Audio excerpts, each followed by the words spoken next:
컴퓨터 AI 공학과 김윤수입니다. 리눅스 마스터 2급 자격증 특강을 진행하겠습니다. 우리 이번 회차에 살펴볼 내용은요. 기출문제가 어떤 것이 있는지 내용을 살펴보고 어떠한 동향으로 출제되고 있는지 또 그 유형에 따른 문제들을 한번 같이 풀어보는 시간을 갖도록 하겠습니다. 관련 내용 함께 보시겠습니다. 안녕하세요. 세종사이버대학교 김윤수 교수입니다. 리눅스 마스터 2급 최근 기출문제 동향과 유형풀이를 진행하도록 하겠습니다. 최근 기출문제 동향, 기존과 크게 달라진 것은 없고요. 비록 리눅스 마스터 1급과 좀 관련되어 있는 부분이 더 크긴 하지만 실기 부분이 버처박스와 로키 리눅스 8.9로 가이드가 되어 있습니다.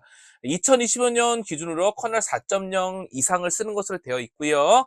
레드햇 계열은 로키 리눅스 8, 데비안 계열은 우분투 18.0.4 이상을 사용하게 되어 있고 실기 부분만 로키 리눅스 8.9를 이용한다라고 되어 있습니다.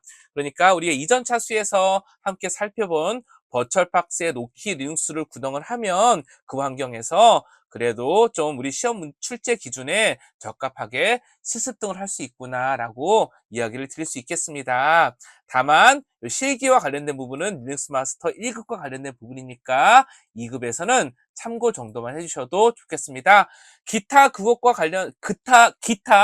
이외의 것들은 크게 바뀐 부분이 없으니까 별도로 설명드리지 않고 넘어가도록 하겠습니다. 여전히도 기출문제는 무척 중요합니다. 왜냐하면 기출문제가 그대로 나오는 경우도 있겠지만 변형되어 나오더라도 출제 패턴과 물어보는 의도는 유사하게 나오는 경우가 많이 있고요. 또 기출문제를 보게 되면 문제뿐만 아니라 보기 항목들이 있을 텐데 이 보기 항목들을 또 변형해서 출제되는 경우도 있습니다.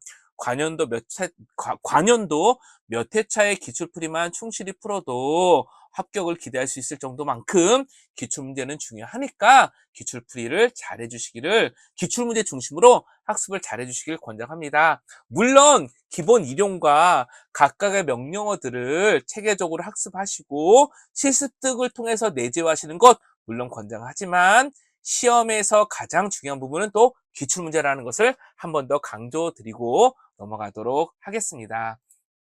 자, 이제 유형별로 한번 문제를 풀어보도록 하겠습니다. 다음은 리눅스 명령어 실행에 대한 결과를 캡처한 내용이에요. 캡처한 내용이래요. 가로 안에 포함될 내용으로 가장 적절한 것은 무엇인가? 대략 ls-l 명령이니까 이 부분에 실행 권한과 관련된 내용들이 표시가 되겠네요. 자, umask 값을 보니까 0022로 되어 있고 터치 그렇게 있어서 뉴 파일 하나 만든 것 같습니다. 그러니까 뉴 파일이라고 되어 있는 거 보니까 새로 만든 파일이라는 것을 전제하고 있는 것 같습니다. 자, 이렇게 됐을 때에 가로 안에 들어갈 내용으로 가장 적절한 것은 무엇이 될까요? 자, 힌트. umask 값이 0022입니다.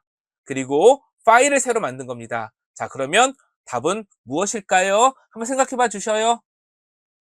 또 힌트를 한번 드려볼까요? 새로운 파일이 만들어질 때는 666에서 umask 값을 빼고 디렉토리일 경우에는 777에서 umask 값을 뺀다고 했습니다. 그렇다면 또다시 정답은 무엇일까요?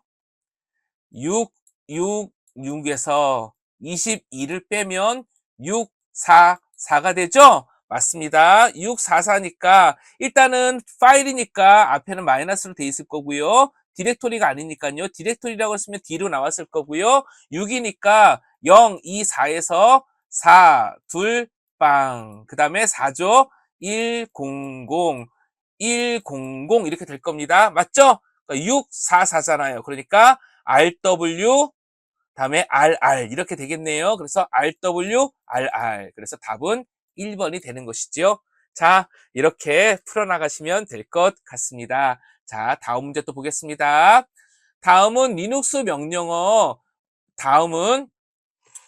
리눅스 명령어 실행에 대한 결과를 또 캡처한 거래요. 자, 캡처한 건데 가로 안에 포함될 내용으로 가장 적절한 것은 무엇인가? 라고 되어 있습니다. 자, 내용을 볼까요? 먼저 ls-l 했더니 자, 이건 파일이죠. test.sh가 파일이니까 마이너스라 돼 있고 rwx rr이네요.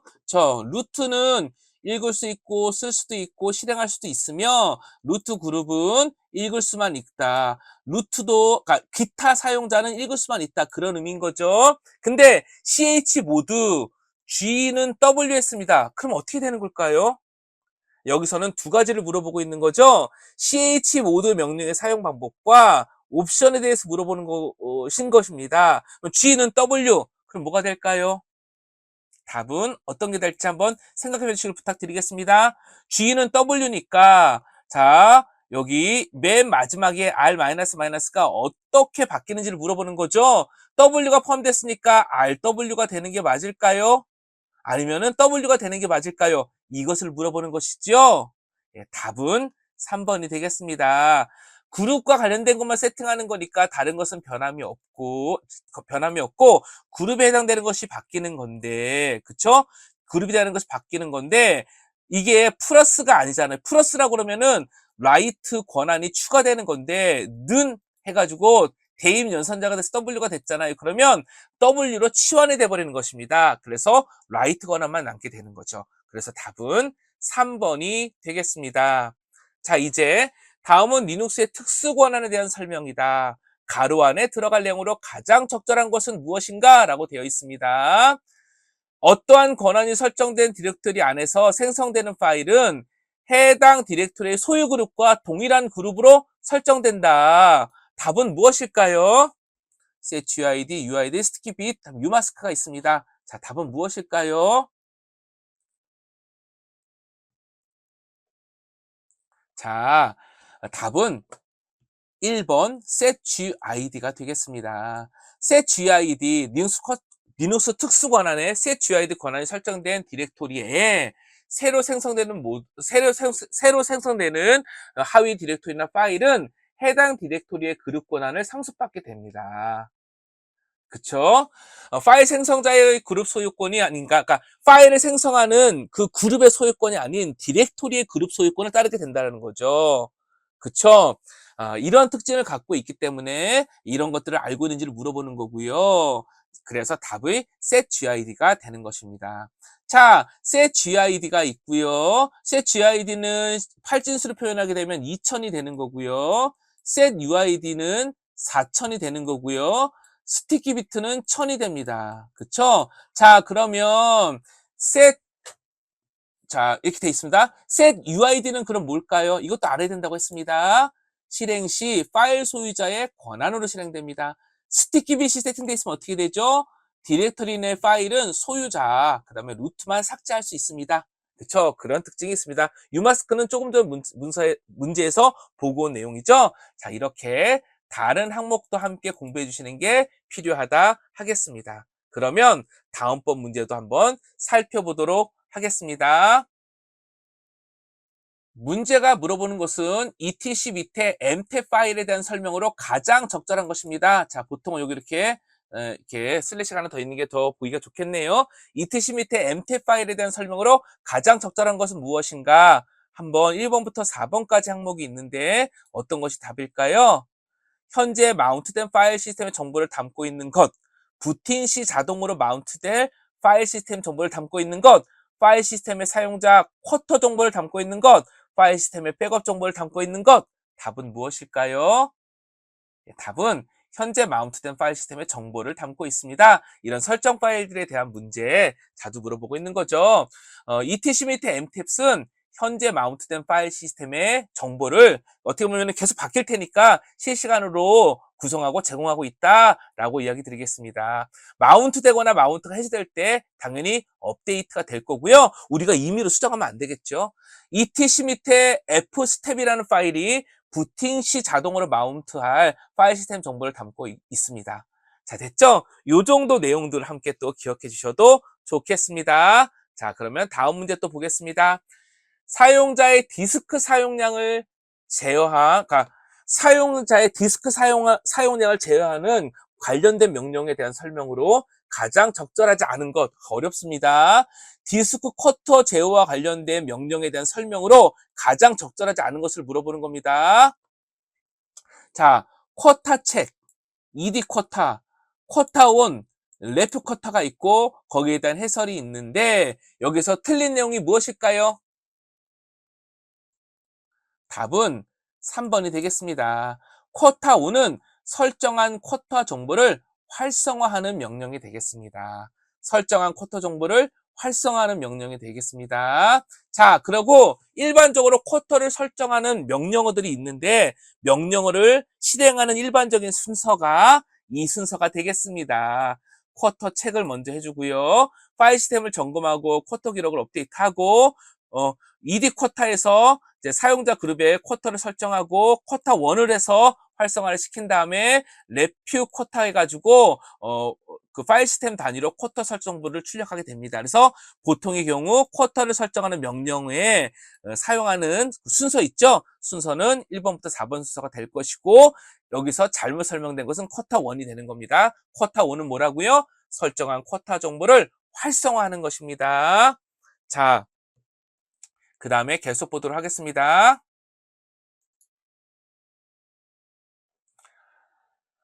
다음 마운트 명령의 실행 결과에 대한 설명으로 가장 적절한 것은 무엇인가? 문제가 가장 적절한, 가장 적절하지 않은 이런 것들이 참 어려운 것 같아요. 자, 마운트 마이너스 T, ext 사이에 dev sdb1 다음에 슬래시 테스트 되어 있습니다. 자, 1번부터 4번 중에서 가장 잘 설명하고 있는 내용은 무엇일까요? 자, 답은 2번이 되겠지요. dvsdb1 파티션을 테스트 디렉토리에 마이너스 "-t" 옵션이죠. 마이너스 "-t" 파일 시스템 유형을 지정하는 거잖아요. ext4 형식으로 마운트한다가 되겠습니다. 그쵸? 자, 마운트할 장치 다음에 슬래시 테스트 마운트할 포인트가 되는 것이니까요. 자, 이런 것도 기억해 주시면 좋겠습니다. 자, 추가적으로 RO 읽기 전용, RW 읽기 쓰기 모두 하는 것 이런 식의 추가적인 옵션도 있고요. RW가 기본 옵션이 되겠지요. 자, 이 정도 봐주시고요. 계속 관련된 내용 봐나가도록 하겠습니다. 다음 명령어. 다음은 어떤 명령어를 실행한 결과인가 가장 적절한 것을 선택하시오 라고 되어 있습니다. 자, 보니까 SDA부터 해서 SDA 1, 2 이렇게 나오고요. 뭔가 파일 시스템과 마운트와 관련된 내용들이 들어있는 거네요. 그쵸? 자, 어떤 내용일까요? 예, 다소 생소한 문제일 수 있습니다. 유형별 기출 문제라고 했습니다. 최근에 기출되어 있는 문제들을 참고해서 그 유형을 참고해서 그 내용들을 좀 파악하고 공부할 수 있도록 변형해서 출제해 본 겁니다. 따라서 이 정도 내용이 나왔다고 볼 수 있는 겁니다. 답은 무엇일까요? 가장 적절한 거? 답은 4번이 되겠습니다. LSBLK는요. 블록 장치 목록을 모두 표시하는 거예요. 그러니까 블록 장치 목록을 모두 표시한 게 된 겁니다. 자, 참고로요. df 명령어는 파일 시스템별 사용률 그것을 보여주고 있습니다. 자, 이렇게 이야기 드리겠습니다. 그러니까 df 잠시만요. 이거 확인해 보도록 하겠습니다. 자, 우리 리눅스에서요. 이거 지금 그 SSH로 접속해 놓은 상태입니다. df 명령 한번 입력해 볼게요. 자, 이렇게 보니까 파일 시스템별로 정말 사용률이 이렇게 표시가 되기도 하네요. 자, 파일 시스템의 사용률을 표시할 때, 확인할 때 사용하는 명령 중에 하나가 df를 쓸 수 있구나. 자, df 이렇게 남은 용량을 표시하기도 하지만 거기에 따라서 사용률도 함께 표시하는 것을 확인할 수 있습니다. 이렇게 좀 헷갈리거나 모호하면 한번 타이핑해 보는 것도 방법이 될 것 같습니다. 에리아스 명령에 대한 설명으로 가장 적절하지 않은 것은 무엇인가? 자, 이번 문제 한번 보시겠습니다. 1번부터 4번의 내용 중에서 가장 적절하지 않은 것이 무엇일까요? 단축어를 설정할 수 있다. 재부팅 후에도 유지된다. 루트와 일반 사용자 모두 사용할 수 있다. 설정한 단축어를 unNLS 명령으로 제거할 수 있다. 여러 가지가 있는데 가장 적절하지 않은 것은 무엇일까요? 답은 2번이 되겠습니다. 설정한 값은 재부팅하면 초기화가 됩니다. 없어집니다. 만약에 영구적으로 적용하려고 그러면요. 배시, RC 등에 추가하는 것이 필요하겠지요. 자, 이런 내용들 살펴보고 다음 편 문제도 보겠습니다. 환경 변수에 대한 설명으로 가장 적절하지 않은 것은 무엇인가? 환경 변수 중요하게 물어본다고 했습니다. env 명령으로 현재 설정된 환경 변수를 확인할 수 있다. 익스포트 명령으로 환경 변수를 설정할 수 있다. 에코 스트링 달러 변수명으로 환경 변수 값을 확인할 수 있다. 환경 변수는 시스템 재부팅 후에도 자동으로 유지된다. 자, 어떠한 것이 가장 적절하지 않은 것일까요? 한번 생각해 보시고 답을 생각해 봐 주시고 한번 체크해 봐 주시면 좋겠습니다. 자, 정답은 4번입니다. 가장 적절하지 않은 것을 선택하는 거니까 환경 변수는 시스템 재부팅 후에도 자동으로 유지된다? 아니죠. 재부팅되면 사라지게 됩니다. 환경 변수는 현재 세션에서만 유지가 되고요. 재부팅하거나 로그아웃하면 기본적으로 초기화가 됩니다. 영구적으로 적용하려면요. 배시, RC 등과 같은 설정 파일에 추가해야 되지요. 또 대표적인 환경 변수로 pwd, 패스, 홈, 유저 등이 있겠습니다. 자, 그 다음에 또 여쭤보겠습니다. 혹시 사용자의 쉘의 경로를 표시하는 로그인 시 사용하는 사용자의 쉘의 경로를 표시하는 환경 변수는 무엇일까요? 예, 답은 쉘이 되겠습니다. 어렵지 않죠? 똑같은 의미니까 자, 이렇게 중요한 환경 변수 함께 기억해 봐 주시면 좋겠습니다. 자, 다음 문제 보겠습니다.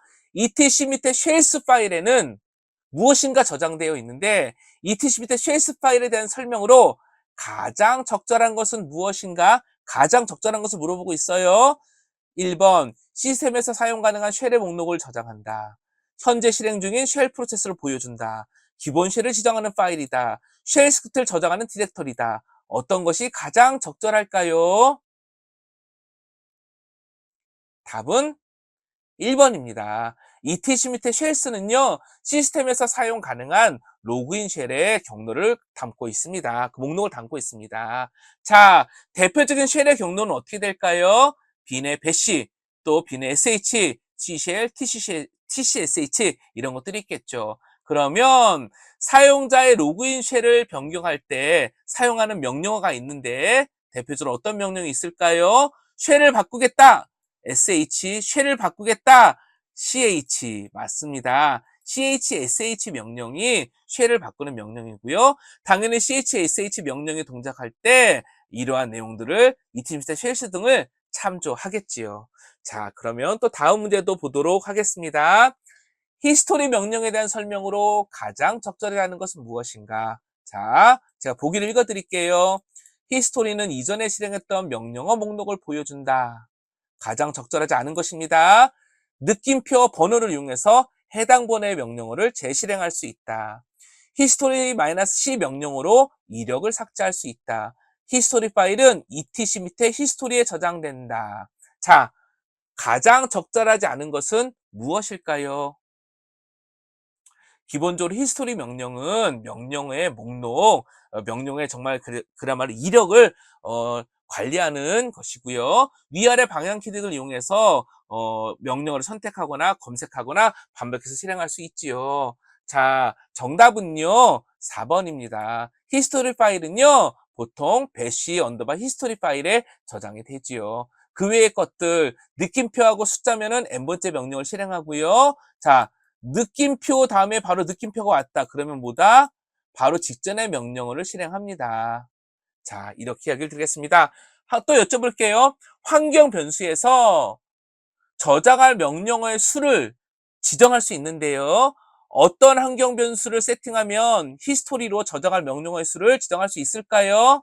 답은 h, i, s, t 사이즈가 되겠습니다. 자, 히스트 사이즈라고 읽어야 될까요? 자, 이 내용도 사이즈 Z2죠. 예, 사이즈가 되겠습니다. 히스트 사이즈가 되겠습니다. 이러한 것들도 함께 체크해 주시면 좋겠습니다. 자, 그러면 또 다음 문제 보도록 하겠습니다. 다음 마스터 사용자의 쉘을 다른 것으로 변경하는 명령어예요. 가로 안에 포함될 가장 적절한 명령어는 무엇일까요? 이거 이미 제가 앞에서 답을 이야기 드리고 왔습니다. 답은 무엇일까요? 예. 1번 CHSH, 그러니까 change 쉘이 되겠지요. 다른 것들은 답이 아니고요. 참고로 마이너스 U 해서 명령어 사용법을 출력할 수 있고요. 마이너스 L 옵션을 이용을 해서 etc 안에 쉘스 파일 목록 안에 그 쉘 목록 있잖아요. 그것을 출력해 주기도 합니다. 이런 내용들 함께 기억해 주시면 또한 좋겠습니다. 자, 다음 문제 보시겠습니다. 다음 중 프로세스를 일시 정지하는 키 조합으로 가장 적절한 것은 무엇일까요? 자, 컨트롤 C, Z, Q, D 여러 가지가 있습니다. 답은 일시 정지입니다. 물어보는 건 일시 정지입니다. 정답은 무엇일까요? 답은 2번 컨트롤 Z가 되겠습니다. 그럼 컨트롤 C는 뭘까요? 강제 종료입니다. 컨트롤 D는 뭘까요? 정상적으로 종료를 시키는 겁니다. 자, 일시 정지가 컨트롤 Z가 되겠습니다. 자, 또 그 다음 문제 보도록 하겠습니다. 시그널에 대한 설명으로 가장 적절하지 않은 것은 무엇인가? 계속 가장 적절한 것 혹은 가장 적절하지 않은 것을 물어보고 있으니까 이런 부분 주의하셔야겠습니다. 자, 시그킬 9는 강제 종료 시그널이다. 시그텀 15는 정상 종료 시그널이다. 시그 UP, 시그업은 터미널 연결이 끊어졌을 때 발생하는 시그널이다. 시그스톱 19는 무시하거나 처리할 수 없는 시그널이다. 자, 답은 무엇일까요? 답은 4번이 되겠습니다. 9번이 강제 종료 시그널 맞고요. 자, 그 다음에 15번이 정상 종료 요청이 맞고요. 킬 한 다음에 마이너스 L 옵션으로 시그널 목록을 확인할 수도 있습니다. 그 다음에 무시하거나 처리할 수 없는 시그널은 19번이 아니라 시그킬 9번이 무시하거나 처리 불가능한 시그널이 되겠습니다. 무시하거나 처리할 수 없는 시그널이라는 겁니다. 자, 그래서 답은 4번이 되겠습니다. 자, 계속 관련 내용 보도록 하겠습니다. 포크와 EX에 대해서 물어보네요. 포크와 EX의 시스템 호출에 대한 설명으로 가장 적절한 것을 물어보네요. 무엇인가? 자, 1번부터 4번 있습니다. 한번 눈으로 봐주시고 혹시라도 정답을 고르실 수 있는지 확인해 봐 주시면 좋겠습니다. 자, 같이 보겠습니다. 일단 포크와 EX를 봐야겠죠? 포크는 뭐죠? 포크, 현재 프로세스의 복제본을 자식 프로세서로 생성하는 거죠. EXEC, 현재 프로세스의 이미지를 새로운 프로세스로 교체해서 실행하는 거죠. 그래서 포크 앤드 EXE, 그래서 새로운 프로세스를 실행할 수 있게 된다고도 합니다. 그쵸? 맞습니다. 자, 그렇다면은 정답이 무엇인지 볼까요? 포크는 현재 프로세스의 복제본을 생성한다. 가장 적절한 거니까 이거 정답이네요. EXE는 새로운 프로세스를 생성한다. 아니죠. 현재 프로세스의 메모리 이미지를 새로운 프로세스로 교체하는 거죠. 포크는 자식 프로세스의 코드를 새로운 프로그램으로 교체한다. 아니죠. 복제본, 그러니까 현재 프로세스, 부모 프로세스의 복제본이 되는 거죠. EXEC는 프로세스를 복제한다? 역시 아니죠. 답은 1번이 되겠습니다. 이번 회차에서 살펴보는 유형의 문제들은 조금은 어려울 수도 있을 것 같아요. 하지만 이런 식으로 공부해 가시면 계속해서 익숙해져 가실 것으로 기대합니다. 그러면 또 다음 문제 보시도록 하겠습니다.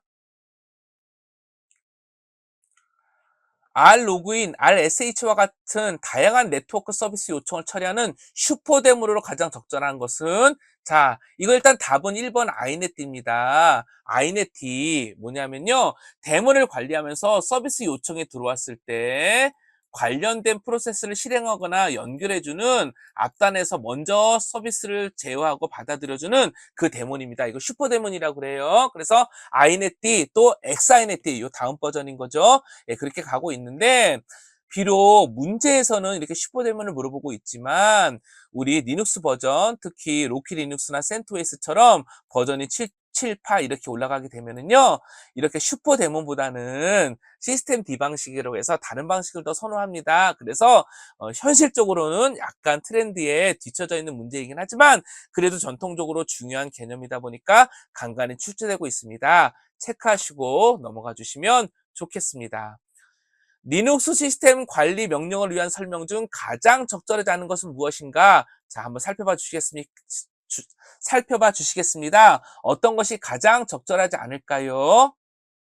답은 4번이죠. 프리입니다. 프리는 현재 실행 중인 모든 프로세스 목록을 표시하는 게 아니라 시스템의 메모리 사용량을 표시하는 명령어가 되겠죠. 자, 탑이나 피그렛 유명하니까 이 기회에 살펴보시면 좋겠고요. 또 하나, 터미널 연결이 종료되어도 프로세스가 종료되지 않도록 한다. 그게 NoHUP입니다. 이 명령어도 중요하기도 하고 또 자주 물어보는 것 중에 하나니까 기억해 주시면 좋겠습니다. 다음은 프로세스를 관리하기 위한 일련의 명령이에요. 다음은 프로세스를 관리하기 위한 일련의 명령어들의 예인데요. 가로 안에 포함될 가장 적절한 명령은 무엇인가 한번 볼까요? 자, 보겠습니다. 핑인데 대분 얼로 이렇게 결과를 리다이렉스를 하면서 그쵸? 기본적으로 이제 백그라운드로 보냈네요. 그쵸? 스톱 방식으로 보냈습니다. 자, 스톱 방식으로 보냈어요. 이렇게. 컨트롤 Z를 눌러가지고요. 이제 멈춘 상태로 보내버렸네요. 자, 근데, 멈춘 상태로, 보낸 것을 가만히 보니까, 아, 어떤 명령을 입력하니까 현재 프로그램이 멈춘 상태로 동작해 있다라는 거 하나가 표시가 됩니다. 자, 그 다음에 그 내용을 대상으로 FG, 포그라운드로 가져오니까 다시 앞단어로 나오게 되고 컨트롤 C로 종료했네요. 자, 다소 헷갈리실지도 모르겠지만 이것은 현재 세션의 작업 상태를 표시하는 명령에 대해서 물어보고 있는 겁니다. 자, 답은 그래서 잡스가 되겠습니다. 잡스. 됐죠? 혹시 이 부분도 실습 가능한 환경을 만들어 놨으니까 만약에 헷갈리시면 한 번 정도 타이핑을 해보셔도 좋을 것 같습니다. 자, 이쪽 관련 내용 계속 보아나가도록 하겠습니다. 크론탭 설정의 의미로 가장 적절하지 않은 것은 무엇인가? 이 크론탭 설정의 의미로 가장 적절하지 않은 것입니다. 가장 적절한 것을 물어보는 거네요. 자, 죄송합니다. 정정하겠습니다. 다음 크롭탭 설정의 의미로 가장 적절한 것은 무엇인가인 겁니다. 자, 30 한 다음에 이렇게 표시가 되어 있죠? 자, 무엇이지요? 1월 주시. 결국은 크론탭의 설정을 물어보는 것이지요. 크론탭의 형식은 분, 시, 일, 월, 요일, 명령어가 되겠습니다. 그러니까 이 30은 어떤 거죠? 일단 정답은 1번이 되는 거죠. 1번. 30은 뭐죠? 30분인 거고 1은 뭐죠? 1시가 되는 겁니다. 그래서 매일 1시 30분에 백업 SH를 실행하는 상황이 돼서 답은 1번이 되는 거죠. 크론탭 형식 분, 시, 일, 월, 요일, 명령어가 되겠습니다. 이 부분 잘 기억해 주시면 좋을 것 같습니다. 이 별표는 모든 거에 해당되는 것이죠. 자, 또 다음 문제 보도록 하겠습니다. 레이드 5로 디스크를 구성할 때 1TB 하드디스크 4개를 사용하면 실제 사용 가능한 용량으로 가장 적절한 것은 무엇인가? 단, 한 개의 디스크는 스페어 디스크로 구성한대요. 자, 스페어를 사용한다고 했으니까 기본적으로는 4개가 아니라 3개를 운영한다고 되겠지요. 자, 레이드 5에서는요, 레이드의 구성 방식이잖아요. 페리티 정보를 이용해서요, 디스크 한 개 분량의 공간이 필요합니다. 분산 저장을 하니까요. 따라서 실제 사용할 수 있는 디스크의 양은 2번이 되겠죠. 자, 어떻게 되는 거냐? 4개의 디스크 중 1개 분량이 페리티용으로 사용되잖아요. 그쵸? 디스크 한 개 분량 공간이 필요하다고 했으니까, 그러니까 결국은 4개에서는 결국 3개가 되는데 또 하나는 스페어라고 했잖아요. 그쵸? 그러니까 실질적으로는 2가 돼서 2TB가 되는 거죠. 그래서 답은 2번이 되겠습니다. 레이드에 대해서 조금 어렵게 물어보는데 보통 이렇게 얼마큼 용량을 사용할 수 있습니까? 라고 물어보면서 대표적으로 레이드 5를 물어보는 경우가 종종 나오니까 기억해 주시면 좋겠습니다. 자, 그러면 또 그 다음 문제 보겠습니다. 자, 로지컬 볼륨 매니저네요. LVM과 관련된 설명으로 가장 적절하지 않은 것을 물어보고 있습니다. 자, 어떤 것이 답일까요? PV, VG, LV 이러한 것들을 물어보고 있는 거네요. 자, PV, VG, LV 각각 셋째 디스크 장치를 분할한 상태, 즉 물리적 파티션이고요. VG는 여러 개의 PV를 하나의 그룹으로 묶은 것이고요. LV, 로지컬 볼륨은요, VG를 논리적으로 분할해서 사용자가 사용하는 단위가 맞습니다. 그래서 가장 적절하지 않은 것은 4번인데요. 볼륨 크기 조정 시에 그쵸? 운영 중에도 가능하기 때문에 재부팅이 꼭 필요한 것은 아닙니다. 따라서 답은 4번이 됩니다. 가장 적절하지 않은 것이니까요. 오히려 1번부터 4번이 맞는 얘기인 거니까 공부해 주시는 것들이 필요합니다. 이러한 것들이 기출문제를 공부하는 방식이라고 이야기 드렸습니다. 문제와 답뿐만 아니라 예문도 함께 다른 그 항목들도 같이 공부를 해줘야 된다라는 겁니다. 자, 또 그 다음 문제 보겠습니다. 데비안 계열 리눅스에서 아파치2 패키지를 제거하는 명령입니다. 야, 어떨까요? 근데 또 이게 있습니다. 단 환경 설정 파일까지 모두 포함해서 제거하는 거네요. 자, 그러면 답이 무엇일까요? 자, 먼저 데비안 계열이니까 apt get은 맞을 겁니다. 결국 나머지 옵션을 물어보는 건데 참고로 정답은 2번이 되겠습니다. 퍼지로 해줬을 때에만 설정 파일까지 모두 제거가 되고요. 리무브가 되면 패키지만 삭제하게 됩니다. 따라서 이 차이점 기억해 주시면서 정답은 2번이다 확인해 주시면 좋겠습니다. 또 리눅스에서 서비스 프로그램을 소스 코드로 다운로드해서 컴파일 등의 과정을 설치하려고 합니다. 관련 명령의 순서로 가장 적절한 것은 무엇일까요? 자, 이것은 우리 입장에서는 간단하게 암기해 주시면 좋겠는데요. 답은 1번입니다. 컴피규어 명령을 이용해서 시스템 환경을 검사하고 make 파일이라는 걸 만들고요. 그 make 파일을 이용해서 make 명령으로 실행 파일을 만든 다음에, 즉 소스 코드를 컴파일해서 실행 파일을 만든 다음에 make 인스톨로 컴파일된 파일을 시스템에 설치하게 됩니다. 물론 루트 권한이 필요하겠죠. 자, 그래서 답은 1번이 되겠습니다. 자, 또 보겠습니다. 다음 타르 명령의 실행 결과로 가장 적절한 것은 무엇인가? 타르 cvf 백업.타르 슬래시 홈이네요. 자, 가장 적절한 것은 무엇일까요? 이거 조금 어렵거나 헷갈릴 수 있습니다. 왜냐하면 타르의 옵션을 물어보는 거니까요. 참고로 타르는요, 기본적으로는 압축을 하지 않고 파일을 하나로 묶는, 즉 아카이브를 하는 그런 명령입니다. 파일을 압축하기 위해서는요, G집을 이용하는 Z라든지 B집을 이용하는 J와 같은 옵션을 함께 사용해야 합니다. 자, 그래서 가장 적절한 것은 무엇이냐? 3번이 되는 겁니다. 왜냐하면 CVF이잖아요. C, 새로운 아카이브를 만든다. V, 진행 과정을 화면에 표시한다. F, 파일 이름을 지정한다. 그래서 답은 백업 타르로 묶는다. 아카이브 한다가 되겠습니다. 자, 압축이 기본이 아니라 아카이브가 기본이고 압축을 위해서는 Z 옵션이나 J 옵션이 필요하다. 이것을 기억해 주시면 좋겠습니다. 자, 로키 리눅스에서 사용할 수 있는 YUM 패키지 관리자에 대한 설명으로 가장 적절하지 않은 것은 무엇인가? 자, 무엇일까요? YUM 인스톨 패키지명으로 설치한다, 리무브로 제거한다, 업데이트로 업데이트한다, 리스트로 설치 가능한 패키지만 표시한다. 답은 무엇일까요? 예, 답은 4번이죠. 리스트는 설치 가능한이 아니라 설치된 패키지와 설치 가능한 모든 패키지 목록을 표시합니다. 그쵸? 설치된 패키지도 함께 표시한다는 얘기인 거죠. 자, 그래서 답은 4번이 되겠습니다. 참고로 YUM 리스트 한 칸 띄고 인스톨드 그러면 설치된 패키지만 표시하고요. YUM 리스트 한 칸 띄고 available 그러면 설치 가능한 패키지만 표시되게 되겠습니다.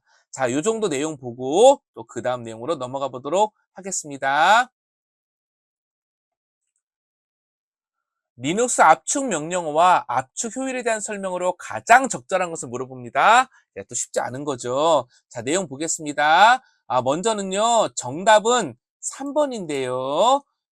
B집2 있죠? B집2는 높은 압축률을 제공하면서 상대적으로 느린 속도고요. G집 있죠? G집이 중간 압축률이고 또 빠른 속도인 겁니다. XZ 있죠? 이거 말고 XZ가 있는데 XZ가 가장 높은 압축률을 제공하면서 가장 느린 속도를 제공합니다. 참고로 B집2는요. 확장자로 .bj2가 BZ2가 확장자이고요.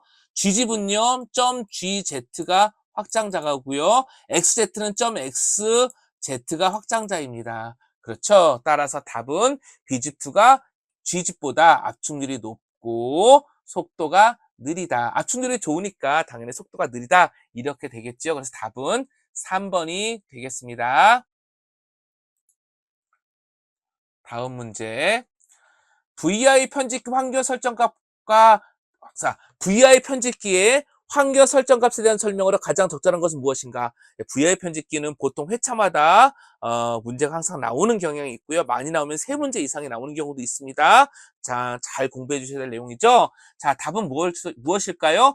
좀 쉽지 않은 문제이긴 합니다. 왜냐하면 원체 설정 항목도 많고 명령 사용 방법도 다소 복잡한 편에 속하기 때문에 그러니까 즉 공부하고 외우고 있어야 될 게 많이 있기 때문에 좀 어려울 수 있다는 겁니다. 자, 그래도 한번 내용을 보겠습니다. 가장 적절한 것은 무엇일까요? 정답은 1번입니다. 땡땡 set number 또는 땡땡 set nu 이렇게 돼 있으면 행변호를 표시합니다. 그 다음에 행번을 표시하는 거죠. 또 하나 set no number로 하게 되면요. 행번호를 숨기고요.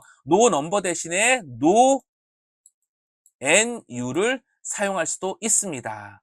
다음에 set 한 다음에 no AI 이렇게 하잖아요. 그럼 얘는 자동 들여쓰기를 해제하고요. set AI가 되면은 어떻게 된다? 자동 들여쓰기를 설정합니다. 즉 AI는 들여쓰기와 관련된 내용이 되는 거죠. 그래서 답은 가장 적절한 것이니까 1번이 되겠습니다. 자, 다음 중 VI 편집기를 개발한 사람으로 가장 적절한 사람은 누구인가? 참 이런 것을 또 물어봅니다. 답은 빌 조이입니다. 빌 조이가 1976년에 UC 버클리에서 VI 편집기를 개발했다고 해요.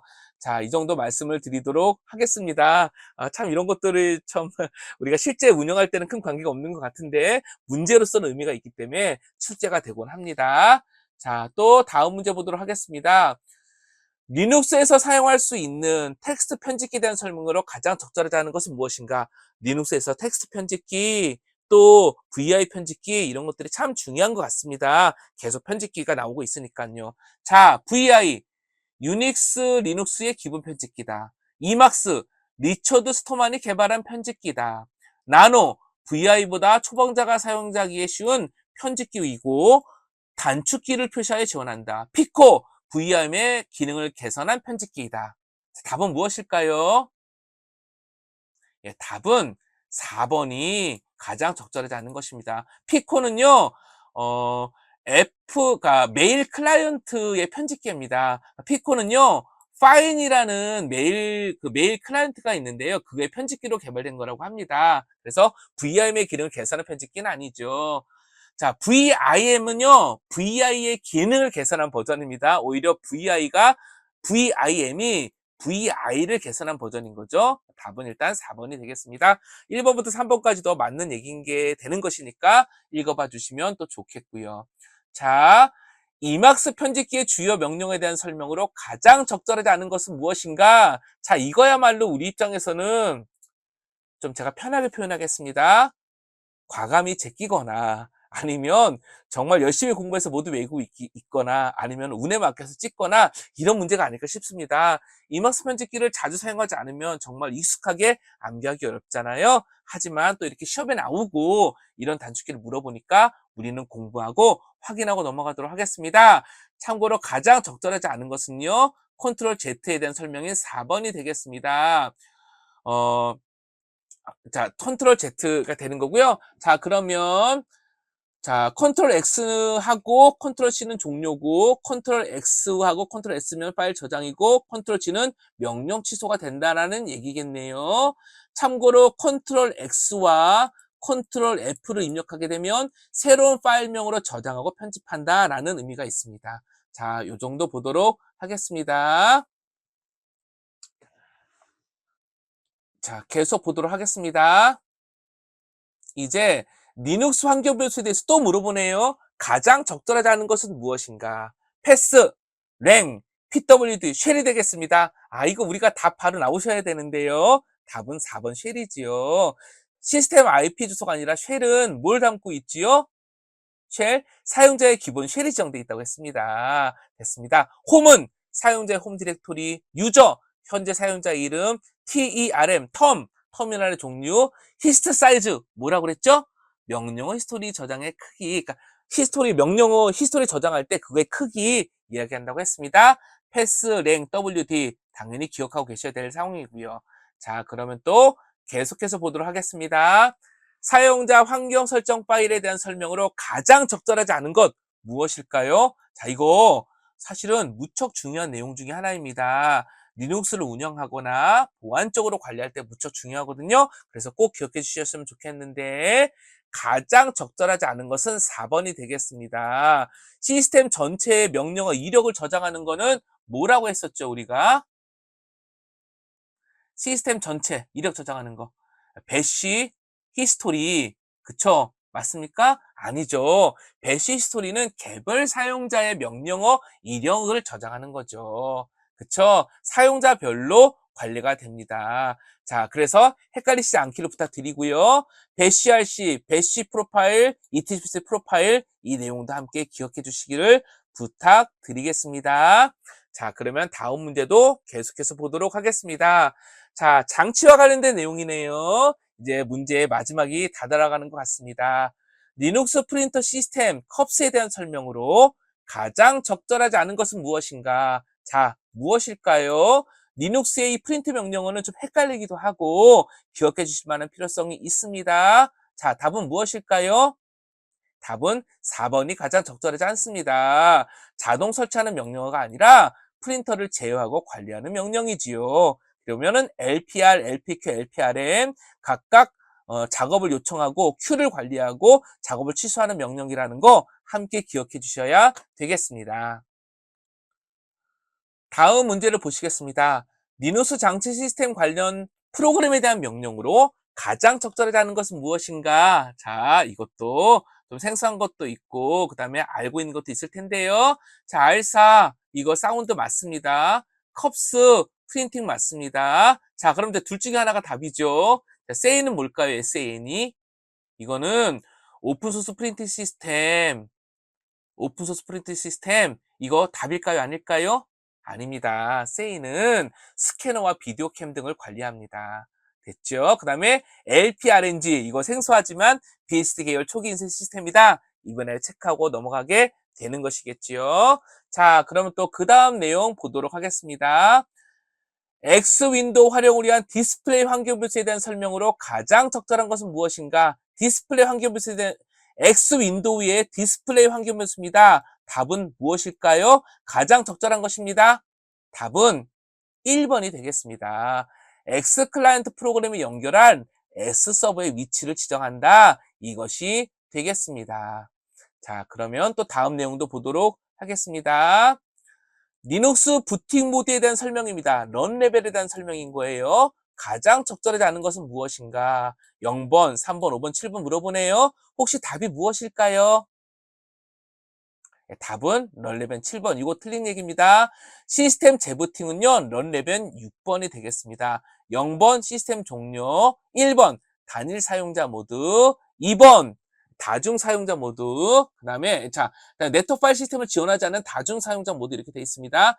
3번 텍스트 모드 사용자 모드 이런 식으로 쭉 정의가 되어 있고요. 자, 기본적으로 런레벨 6번이 재부팅이 되겠습니다. 자, 그 다음에 또 다음 문제도 보도록 하겠습니다. 리눅스 오피스 프로그램인 라이브러의 오피스에 대한 설명으로 가장 적절하지 않은 것은 무엇인가? 자, 무엇일까요? 혹시 이거 충분히 답을 맞추실 수 있을 것 같습니다. 상식선에서도 맞출 수 있습니다. 자, 답은 4번이 되겠지요. 들어오잖아요, 들어오. 그쵸? 그래픽 편집 프로그램이 되겠습니다. 자, 그러면 또 다음 문제도 보겠습니다. 리눅스의 이미지 편집 프로그램에 대한 설명으로 가장 적절하지 않은 것은 무엇인가? 가장 적절하지 않은 것이에요. 자, 이건 조금 어려울 수도 있겠네요. 김프, 포토샵과 같은 유사한 이미지 편집 프로그램이다. 이거 맞는 얘기입니다. 많이 사용하고 있으니까요. 이미지 매직이라는 게 있고 잉크스케이프가 있고 블렌더가 있는데요. 일단 답부터 말씀드리면요. 블렌더가 정답입니다. 즉 2D 이미지 편집이 아니고요. 블렌더는 3D 모델링과 관련된 내용이 되겠습니다. 그래서 답은 4번이 되겠습니다. 다른 것들은 좀 체크해 주시고 넘어가면 좋겠지요. 클라우드 서비스 유형에 대한 설명으로 가장 적절하지 않은 것은 무엇인가? 이거 혹시 정답 아실까요? 한번 읽어봐 주시길 부탁드리겠습니다. 사스, 파스, 아이아스 또는 이아스, 다스에 대해서 물어보는 겁니다. 네, 정답은 4번이 틀린 겁니다. 보통 다스는요, 데스크탑 애저 서비스를 얘기하기도 하고요.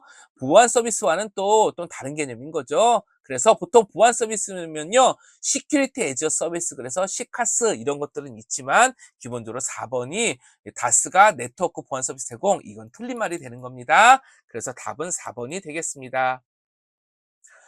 고가용성 하이 어베일러빌리티 클러스터에 대한 설명으로 가장 적절하지 않은 것입니다. 이 개념에 대해서 물어보고 있는 거죠. 자, 1번부터 4번까지 무엇이 가장 적절하지 않을까요?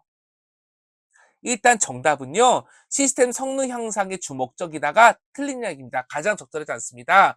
예, 왜냐하면 성능 향상이 아니라 가용성, 여러 가지 문제 상황이 있어도 서비스를 계속해서 제공해 주겠다는 가용성이 주목적이기 때문에 답은 4번이 되는 겁니다. 자, 이제 고가용성 서버에서 액티브는요, 둘 다 액티브잖아요. 두 시스템 모두가 서비스를 제공하는 것이고요. 액티브 스탠바이, 한 대는 대기하는 거 맞습니다. 장애 발생 시 자동으로 서비스를 전환하겠죠. 문제가 생기면 전환해 줘야겠죠. 그래서 다른 것들은 기본적인 상황에 따라서도 맞는 얘기겠지만 특별히 시스템 성능 향상이 아니라 가용성, 서비스 연속성 확보가 목적이다. 이 내용 확인해 주시면 좋겠습니다. 리눅스 가상화 기술에 대한 설명으로 가장 적절하지 않은 것은 무엇인가? 역시 한번 읽어봐 주시면 좋겠습니다. 어떤 게 가장 적절하지 않은 얘기일까요? 이렇게 가상화 시스템에 관심이 있으신 분이 계시다면 아마 상식적으로도 맞춰볼 수 있는 내용일 것 같습니다. 가장 적절하지 않은 것, 정답은 4번입니다. 리눅스 전용이 아니죠. VMware는 소프트웨어고 윈도우 버전도 있으니까요. 마찬가지로 다른 것들은 적절하다는 얘기인 거니까 확인하고 넘어가 주시면 좋겠습니다. 자, 다음 중 네트워크 계층별 데이터 단위에 대한 설명이에요. 가장 적절하지 않은 것. 응용 계층은 메시지, 네트워크 계층은 패킷, 데이터 링크 계층은 프레임, 전송 계층의 데이터 단위는 비트. 맞나요? 아니죠. 전송 계층은 세그먼트지요. 물리 계층이 비트라고 하겠습니다. 그래서 답은 4번이 되겠습니다. 가장 적절하지 않은 것이니까요. 역시 다른 것들은 또 기억을 해주셔야 될 내용이 되겠지요. SSH 명령을 이용해서 SSH 서버에 접속할 때 포트를 지정하는 옵션으로 가장 적절한 거. 자, 포트는 무엇으로 저장할까요? 자, 그 예문들이 헷갈리게 나와 있네요. 예, 정답은 -P 1번이 되겠습니다. 자, 이렇게 이야기 드리고요. 기본 포트는 22번이지만 -P 옵션으로 포트번호를 지정할 수 있다라는 얘기가 되겠지요. 이제 또 계속 문제를 보겠습니다. 네트워크 프로토콜에 대한 설명으로 가장 적절하지 않은 것은 무엇인가? 자, HTTP, FTP, DHCP, DNS를 물어보고 있습니다. 답은 무엇일까요?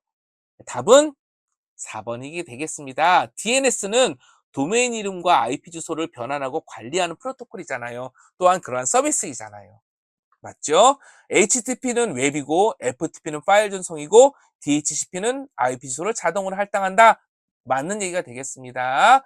HTTP는 80번 포트를 이용하고 FTP는 20번과 21번, 21번이 제어 포트, 20번이 데이터 포트 이렇게 이용을 합니다. 자, 그 다음에 DHCP는 67번 포트를 이용합니다. 서버. 자, 이렇게 이야기를 드리겠습니다.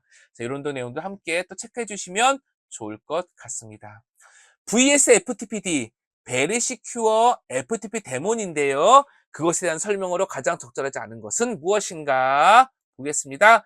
참고로 리눅스에서 사용하는 대표적인 FTP 서버 이름이 VS FTP죠. 또 이제 우리 로키나 센트OS에서는 VS FTP D에서 뒤에 D가 붙기도 합니다. 그럼 1번은 맞는 얘기가 되는 거죠. 설정 파일은 etc 밑에 vsftpd.conf 맞습니다. 어너니머스 익명 사용자의 접속을 막을 수 없다?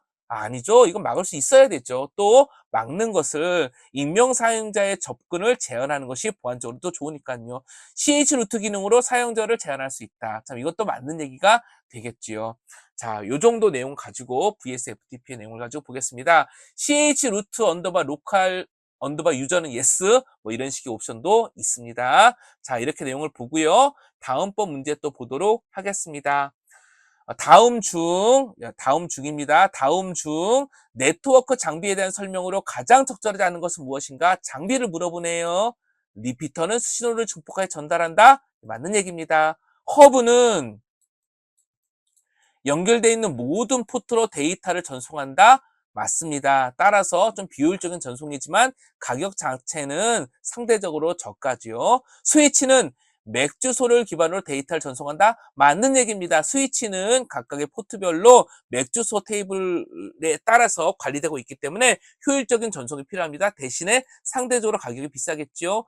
라우터는 맥 주소를 기반으로 경로를 결정한다? 아니죠. 라우터는 IP 주소를 기반으로 경로를 결정하죠. 답은 4번이 틀린 얘기가 되겠습니다. 자, 맥 주소에 대한 설명으로 틀린 것은 무엇인가? 자, 이거는 또 맥에 대해서 또 이렇게 공부를 안 하셨다고 하면 암기거리이기 때문에 어려우실 수도 있는데요. IP 주소와 같이 네트워크 호스트 번호를 나뉜다? 이게 일단 틀린 말이 되겠습니다. 맥 주소는요, 네트워크 호스트 구번이 없고요. 앞에 24비트가 제조사 10개월 코드고요. 뒤에 24비트가 제조사가 할당한 고유 번호가 되겠습니다. 그래서 총 48비트로 구성이 됩니다. 자, 이 정도 이야기를 드리도록 하겠습니다.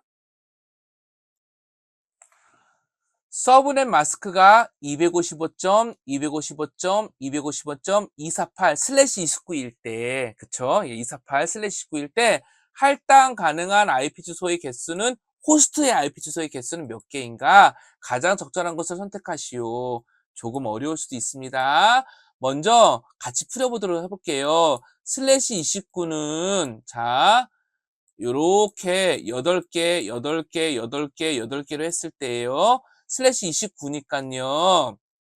4, 5, 6, 7, 8, 9. 하나, 둘, 셋, 넷, 5개의 비트가 호스터 네트워크 쪽에 소속되게 되는 거고요. 남아있는 3개 있죠? 하나, 둘, 3개. 3개의 비트가 호스트를 할당할 때 사용하는 셈이 될 겁니다. 따라서 할당할 수 있는 IP의 개수는 2에 상승돼서 8개가 되게 되는데요. 호스트, 할당 가능한 호스트 IP 주소라고 그랬잖아요. 네트워크 주소와 브로드캐스트 주소는 제외해야 됩니다. 따라서 실제 가능한 주소는 -2를 해서 6개가 답이 되겠습니다. 그래서 답은 1번이 되겠습니다. 조금 헷갈릴 수도 있는데요. 또 이런 거 간간히 물어보기도 하니까 살펴봐 주시면 좋겠고요. 그러다 보니까 보통 리눅스 마스터를 공부하시는 분들이 네트워크 관리사를 함께 공부하시기도 해요. 왜냐하면 이런 네트워크 문제들이 같이 중복돼서 출제되고 있고 리눅스와 관련돼서도 중복돼서 출제되는 문제가 있기 때문입니다. 자, 그러면 계속해서 관련 내용 보도록 하겠습니다. IP 주소 클래스에 대한 설명으로 가장 적절하지 않은 것은 무엇인가? 이렇게 되어 있습니다. 자, 답은 무엇일까요? A, B, C, D 클래스에 대해서 물어보고 있는 겁니다. 혹시 학습하신 분 계시면은 답이 무엇일까요?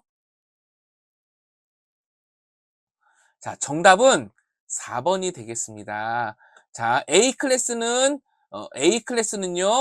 어, A 클래스는 101부터 127로 시작하게 돼 있고요. 첫 번째 바이트가 0 맞습니다. 그 다음에 B 클래스는요, 128부터 191 범위고요. C 클래스가 190부터 223 범위 맞습니다. 자, D 클래스는 서브 네팅에 주로 사용되는 게 아니라 224부터 239로 해서 멀티캐스팅용으로 주로 사용합니다. 따라서 답은 4번, 가장 적절하지 않은 것 4번이 되겠습니다. 다음번 문제 보도록 하겠습니다. 네트워크 설정 파일에 대한 설명으로 가장 적절하지 않은 것은 무엇인가? 자, 설정 파일들에 대한 문제지요. 자, 정답은 무엇일까요? 가장 적절하지 않은 것을 선택하는 것입니다. 자, etc 밑에 리졸브 밑에 컴프는 DNS 서버 정보를 저장한다? 맞습니다. etc 밑에 호스트는 호스트명과 IP 주소 매핑 정보를 저장한다? 맞습니다. etc 밑에 네트워크 밑에 인터페이스는 네트워크 인터페이스 설정 파일이다? 즉 네트워크 설정 파일이다? 맞네요. etc 밑에 서비스는 시스템 시작 시에 실행될 서비스를 지정한다? 아니지요. etc 밑에 서비스는요, 포트 번호와 서비스 이름 매핑 정보를 저장합니다. 자, 이렇게 이야기를 드리도록 하겠습니다. 네스텟 명령어에서 연결 상태 값에 대한 설명으로 가장 적절하지 않은 것은 무엇인가? 자, 소켓 상태 값에 대해 물어보는 거죠. listen 연결 요청 대기 상태 이거 맞습니다. established 연결이 완료된 상태 영어 그대로 맞죠. time 언더바 wait 연결이 종료된 다음에 일정 시간 대기하는 상태. 예, 이제 바로 연결이 끊어지는 경우가 아니라 TCP 같은 경우에는요, 특정 시간을 대기하고 또 끊어집니다. 맞죠? 리디 데이터 전송을 준비하는 상태. 자, 이런 상태는 없습니다. 그래서 답은 4번이 되겠습니다. 참고로 SYN 센트 이것도 있습니다. 얘는 뭐냐면요, 연결을 요청한 상태라고 보면 되겠습니다. 자, 이 정도 말씀을 드리고 이제 또 다음 문제 보도록 하겠습니다. 자, 네트워크 서비스와 해당 프로토콜의 기본 포트 번호 연결로 가장 적절하지 않은 것은 무엇일까? 자, 답이 무엇일까요? 혹시 답이 보이시나요? 예, 정답은 4번이죠. FTP는 20번과 21번을 쓴다고 했습니다. 기본 포트는 21번 컨트롤 포트고 데이터 포트로 20번을 쓴다고 했습니다. 그럼 23번은 무엇을 위한 포트일까요? 예, 텔넷을 위한 포트가 되겠습니다. 다른 것들도 함께 기억해 주시면 좋겠습니다. 여기까지 해서 우리 기출 문제 동향과 유형풀이를 한번 해봤습니다. 정말 좀 많은 문제를 좀 빠르게 제한된 시간 내에서 보려고 하다 보니까 때로는 급하게 달린 부분도 있었는데요. 그래도 기출 문제는 우리 시험에 있어서 중요한 부분을 차지하고 있으니까 한번 잘 학습해 주시고 필요에 따라 한번 직접 타이핑을 해보면서 익숙함도 한번 이렇게 좀 높여가 주시면 또 좋을 것 같습니다. 하지만 시험은 타이핑보다 반복해서 풀어보고 반복해서 암기하는 게 조금 더 효과가 더 좋겠습니다. 여기까지 잘 들어주셔서 감사합니다.